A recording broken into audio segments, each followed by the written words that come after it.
Good morning, everyone. It's the end of the week here at City Hall, the first full week of April.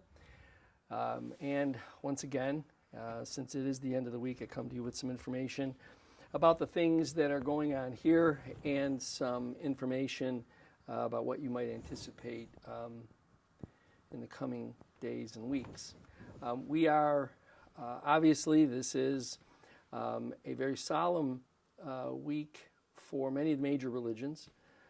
So let me first open by hoping that all of you that are celebrating a solemn moment in your religious life, please make the most of it and take some time as well to think about people generally and how we could make not just our community, but the entire world a better place just by having a little bit more consideration for everyone.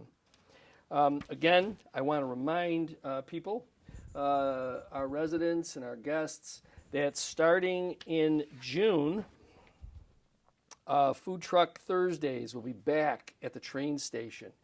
Alan Booker has continued, this is now, I think it's a 6-year tradition, but Alan Booker has again taken on this task, and as he's done over the course of time, it has grown to the point now where we have a full complement from June 1st all the way through to August 31st of some fabulous food truck vendors, some great entertainment.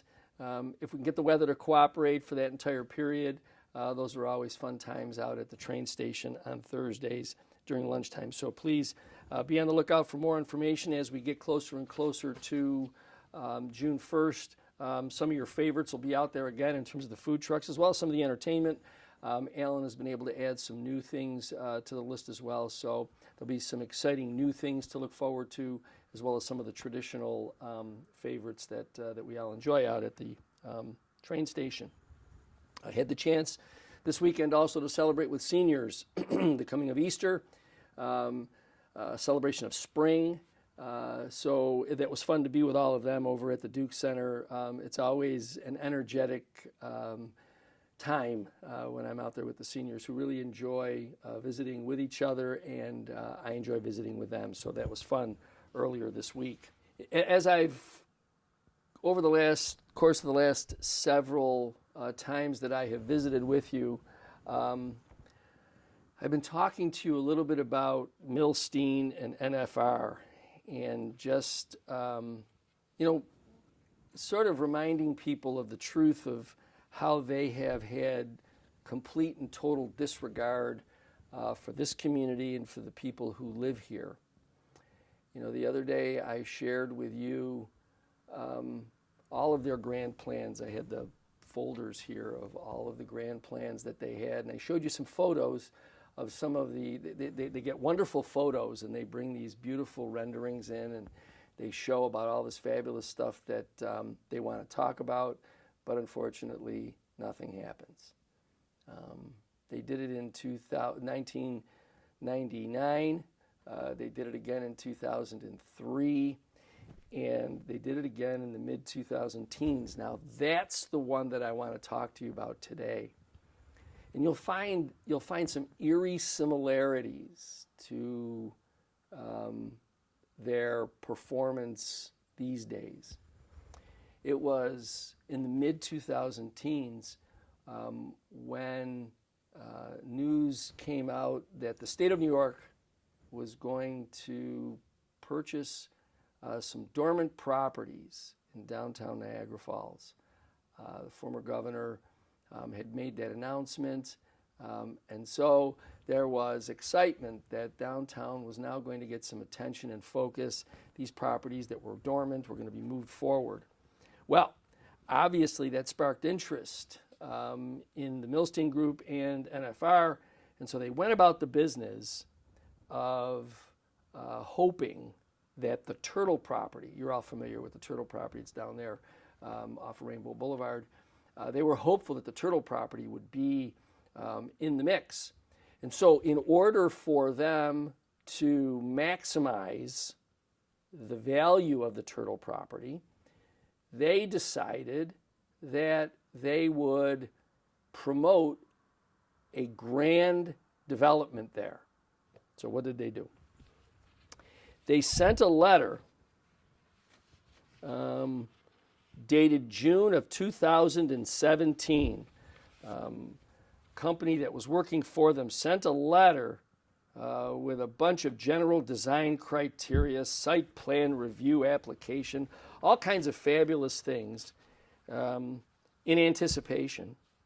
And then they said that what they were going to build, let me make sure I get the right title because it was just so fabulous. They were going to build a Niagara Falls Grand Hotel and Spa. And like they always do, they went out and they got themselves some really nice drawings. Like this is what was supposed to be done over at the Turtle. You know, it was this fabulous spa and hotel. I hope you can see that. It kind of looks, it almost looks like from the front, it kind of looks like a cruise ship, you know. And then, you know, here's the side drawing of it. You know, it's like this real fabulous place right down there, you know, near where the Red Coach is. And, you know, it's a spectacular hotel and spa. And, you know, it's, there you go. See another fine drawing. Yeah, I'm sorry these were in black and white. I don't know. Maybe they didn't have the, you know, they weren't close enough to getting the state's attention to put these things in color, perhaps. I don't know, because usually they come with color so that it's, you know, it's even more enticing. So they propose all of these things, and we get these pictures, and you know, there's all kinds of there's maps and drawings and all this fabulous stuff. And then the state decides that they're going to purchase other properties, and that they're not, and NFR and Milstein's group realize that they're not involved. Today's 2023, and the hotel, the Grand Hotel and Spa, doesn't exist. Kind of like the $100 million development over at the corner of 10th and Fall Street doesn't exist. It's just kind of remarkable the similarities between then and now. You know, we think that, you know, if the city wants to build this park and event center, oh, they're just going to interfere with this fabulous development that we have. And it's always remarkable how those developments come just at the same time that there's an effort to do something else. In this instance, because the city wants to, you know, create a full-year workforce in the hospitality industry, now they've got this great plan. A little over a half a decade ago, when the state was going to be purchasing properties downtown, they had the Grand Hotel and Spa. So it was fabulous, just fabulous. And again, you know, nothing. Rather than do anything, what they really do then is, then they file applications to reduce their taxes. And again, they end up depriving the city and the school district and the taxpayers of appropriate tax on their property because they decide to run their property down by doing nothing, and then they ask the courts to please give them a break on their taxes. Now, you know, they've also mentioned that, you know, why in the world do you need a park downtown? Now, I hope that you're all able to see this. This is a map of our city, okay? And on this map, there are pins that identify where city parks exist. And the only one that's not pinned is the one we all know. We all know about Hyde Park here, right in the center, right? So absent Hyde Park, all of what we will, just for this discussion, call neighborhood parks. Okay, so this is the LaSalle section of the city. This is the north section of the city, mid-city, and this is the south end. And by the way, just so that we're clear, the park area that is a part of this proposed development is right here, okay, right here. So let's see, 1, 2, 3, 4, 5, 6, 7, 8, 9, 10. 10 parks scattered throughout the LaSalle area. There's 2 parks up in the north end, and then a third one will be developed here at Beach Avenue. There's 1, 2, 3, 4, 5, 6 in sort of the midtown area. And then take a look at this portion of the city. And by the way, this leaves out all of the state park land, because the state park land, it's not part of the city's park system. It sort of rings the city and hugs the river edge. So take a look right here, and you'll see no park. There's no park for the people that live in these areas. There was once one. There was a park that used to exist right here. Now, that, again, I hope you can see this. That was right in this area here, okay? Right here. There was that park, and there was this gym, okay? All right? So, what happened? In 2003, when NFR and the Milstein Group got this property, they ripped out the playground park that was here. And now nobody can get at it because there's a fence around it. And they shut the gym down and have done nothing to rehabilitate it or deliver it back. You know, they made a proposal, just recently regarding a park. The funny thing is that there's nothing to stop them from doing the work that they claim they would like to do over here in this gym building. This gym building still sits there. They haven't remediated it. They haven't reopened it. They've done nothing for the community in that regard. They've really kind of deprived this portion of the city, which, by the way, is that portion that I showed you on the other map, of any outdoor location for the family, for children, for anyone in that area. So, again, in the month of May, we are anticipating the proceeding that will go forward in Rochester to determine the public purpose for our development.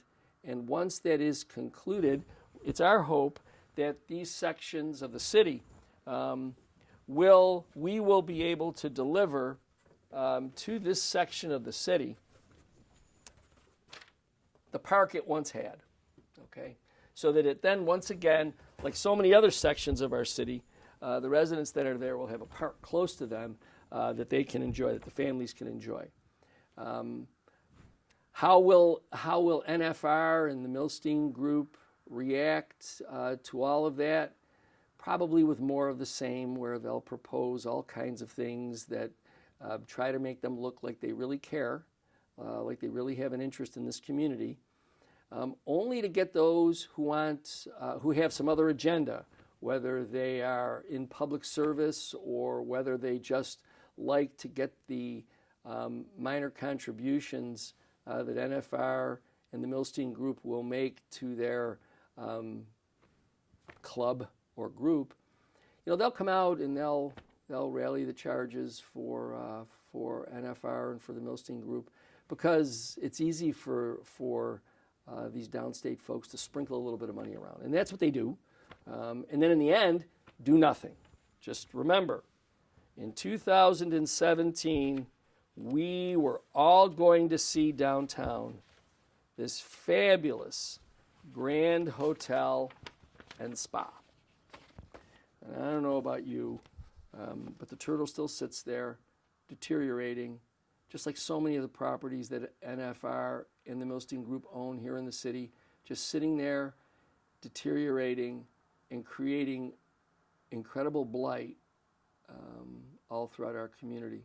So we'll continue to advance the interests of our community. We'll continue to work toward,